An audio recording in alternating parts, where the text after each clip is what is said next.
To all the souls seeking silence in the night, this is Silent Night Narrator.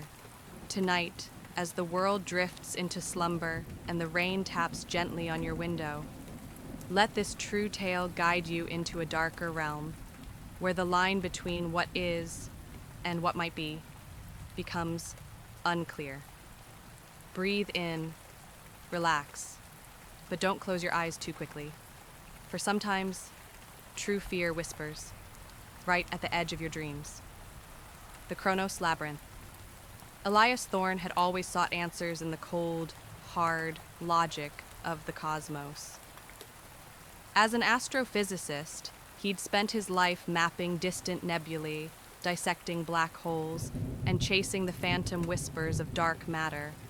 But the universe, in its infinite indifference, had recently offered him no solace. A groundbreaking theory disproved, a grant proposal rejected, a mentor's scathing criticism echoing in his ears. Elias felt a cosmic weight pressing down on him. He needed to disappear, to find a silence so profound it might drown out the cacophony of his professional failures. That's why he found himself on a forgotten stretch of highway, deep in the Montana Rockies, aiming for a remote, off-grid cabin. The rented sedan, usually a reliable workhorse, sputtered like a dying breath, coughed once, and then gave up. The dashboard lights flickered and died, plunging Elias into instant, suffocating darkness. He cursed, futilely turning the key. Nothing. The digital display on his phone read, "No signal." He was stranded, alone, miles from anything resembling civilization. The only sound was the wind, a mournful sigh through the ancient pines. Just as despair began to gnaw at him, a faint, pulsing light caught his eye. It wasn't the steady glow of a distant farmhouse or the familiar flicker of a campfire. This was a deep, electric blue, almost otherworldly, emanating from somewhere higher up the mountain, partially obscured by the dense tree line. Hope, a fragile and desperate thing, stirred within him. It had to be something. With no other option, he grabbed his emergency kit and started walking, leaving the silent car like a tomb behind him. The climb was arduous, the terrain unforgiving. Branches clawed at his clothes. Loose scree threatened to send him tumbling, but the blue light pulled him forward, a hypnotic beacon in the deepening twilight. As he ascended, the air grew colder, thinner, and the silence became absolute. Not even the wind dared to whisper up here. Finally, the trees parted, revealing the source of the light. It wasn't a cabin. It was an observatory, or what was left of one. A colossal, brutalist structure of weathered concrete and tarnished brass, built into the side of the mountain like a cyclopean eye. A massive, rusted parabolic dish, once pointed at the heavens, now slumped towards the earth like a broken neck. The blue glow emanated from a single, unboarded window on the lower level. Above the main entrance, faded letters spelled out, OTA, Chronos Research Initiative. Elias felt a prickle of unease.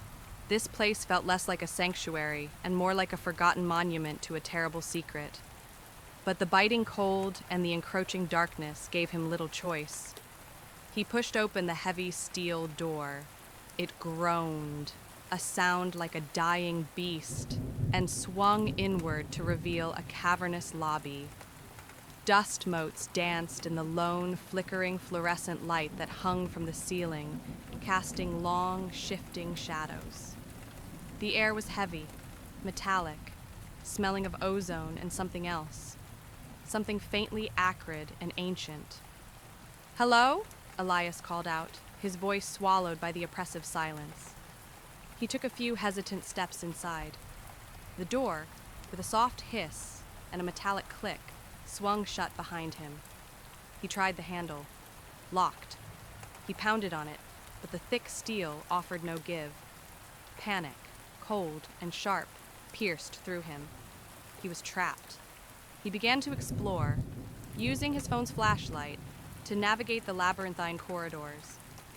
The facility was a strange blend of antique and advanced. Old rotary phones sat next to defunct holographic projectors. Dusty analog dials shared space with sophisticated, shattered touchscreens. Everywhere, strange symbols were scrawled on walls, on equipment, even etched into the concrete floor. Swirling patterns, interlocking geometries that seemed to subtly shift when he wasn't looking directly at them. He felt a pervasive sense of being watched, an invisible gaze that traced his every move. He found the control room. It was surprisingly intact, dominated by a large circular console with a multitude of screens, most dark, but one displaying a rapidly changing waveform of blue energy, the source of the glow.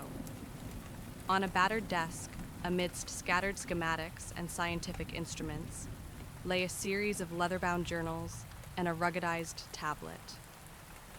With trembling hands, Elias picked up the tablet. It flickered to life, displaying a series of dated log entries. The first few were routine, discussing astrophysics, quantum mechanics, and theoretical temporal displacement. But then the tone shifted. Log entry 187, Dr. Eris Thorne, 1973. Our projections suggest the temporal entanglement field is stable enough for initial observation. The Chronos Weavers, they are not merely theoretical constructs. They exist in the folds of space-time. The energy readings from the mountain's unique mineral deposits are off the charts. We believe it acts as a natural nexus point, a thin spot in reality itself. Elias's blood ran cold. Thorne. The name. He vaguely remembered an obscure branch of his family, long distant. Could it be? He scrolled further. Log entry 210, Dr. Eris Thorne, 1974. We made contact.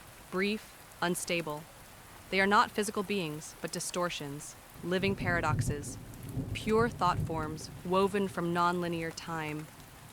Our containment protocols are holding, but the mental strain on the research team is immense.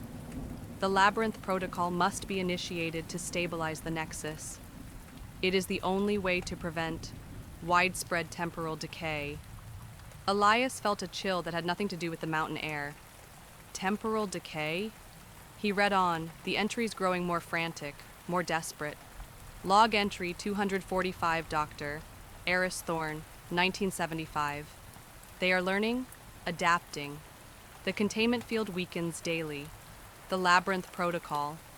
It demands a recursive anchor, a consciousness willing to become the center, to absorb the chaos, to feed the order. We are running out of options. The mountain wants them free. It feeds them. A sudden sharp crack echoed from the hallway, followed by a low, guttural hum that seemed to vibrate in Elias's bones. The single fluorescent light in the room flickered, then died. He fumbled for his phone, its beam cutting through the inky blackness. The air grew impossibly cold, the metallic scent overpowering. A whisper, dry and ancient, slithered into his mind, not through his ears, but directly into his thoughts. You are lost. Elias scrambled back, knocking over a chair. He spun around, shining his light into every corner. Nothing. But the whisper was clearer now, weaving in and out of his own thoughts. We have waited. He stared at his reflection in the tablet's dark screen. For a split second, his face wasn't his own. It was gaunt, aged, with eyes that glowed with an unsettling pale blue light, the same light as the anomaly. He gasped, dropping the tablet. When he looked again, his own terrified reflection stared back. He had to get out. He raced back to the main entrance, pulling and pounding on the door. It was solid, unyielding. He tried other doors, emergency exits, service hatches he found along the way. All were locked, jammed, or simply led into endless dark corridors that somehow always looped back to the central lobby, defying all logic. The building was a maze, a true labyrinth. The whispers grew bolder, shifting from disembodied voices to familiar ones. His mentor's mocking tone, his father's disappointed sigh, the ghost of his own self-doubt. They attacked his mind, showing him distorted visions of his failures, his regrets. You are nothing. You are insignificant. Join us. Become part of the infinite. There is no escape from time, Elias, only within it. He stumbled back to the control room, desperate. He picked up the tablet, his hand shaking. He had to understand the labyrinth protocol. He scrolled through the fragmented data, piecing together the broken clues. The protocol wasn't meant to destroy the Weavers, but to create a stable, recursive loop, a conscious anchor that would bind the nexus, sealing off the flow of raw temporal energy. The old researchers had failed, becoming trapped within the very paradox they sought to contain.